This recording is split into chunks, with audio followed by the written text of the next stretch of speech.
Let's try 3 new passion fruit candies from my latest poppin' candy haul.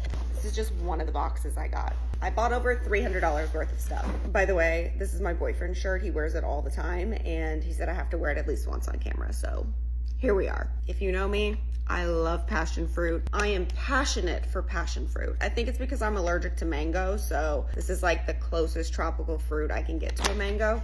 I saved the invoice so I can actually tell you what these things are called and where they're from. Okay, these look fire and I wanna try them so bad. They're called Passions Mendel. They're passion fruit and white chocolate covered almonds, and they're Swedish.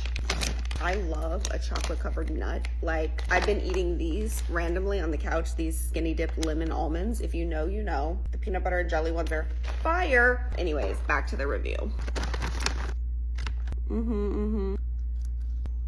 Oh, the bag smells wonderful.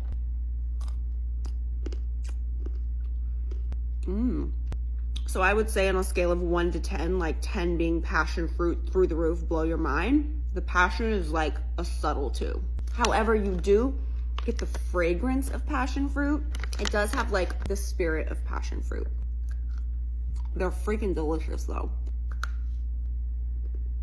Pretty good. What I've noticed about some of these passion fruit candies is like they don't really taste like passion fruit that much. For me, if I'm eating something with passion fruit, I want it to like slap me in the face with flavor. Passion soda, sour passion fruit soda bottles, Swedish.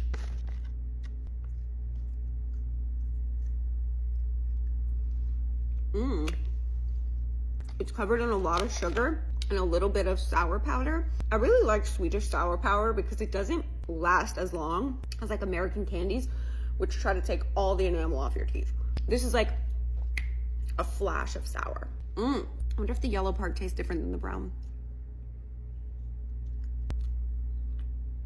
It's all the same. It's really good. It's not over the top passion fruit. I would say this one's like a 3 or 4, but like they're kind of hard and chewy, but as you chew them, they get a little softer. Still different than an American gummy, but good. These are Haribo Maracuja, which is passion fruit. And these are actually German, or Germany. So Haribo is a German company. Haribo, I don't know how to say it. These don't smell as passion fruity as some of the others. There's different colors. I don't know if they're different flavors or what. I'm gonna start with the yellow. Looks like the back has a thin layer of foam and the front is more traditional, like hard Haribo gummy. They're a little harder than the bottles. Whoa. Okay, that's good. That's giving passion fruit like at a 7. Let's try the purple. Ooh. I'm going to the dentist Wednesday. If I break a tooth, yellow. These are fire. These are the best ones so far. Wow. Damn. I might break my jaw, but I'll die happy. If you like passion fruit and you're looking for a passion fruit gummy, these Haribo Maracujas, so good. And these come in at a close second. And these weren't bad. Overall, not a disappointing passion fruit haul.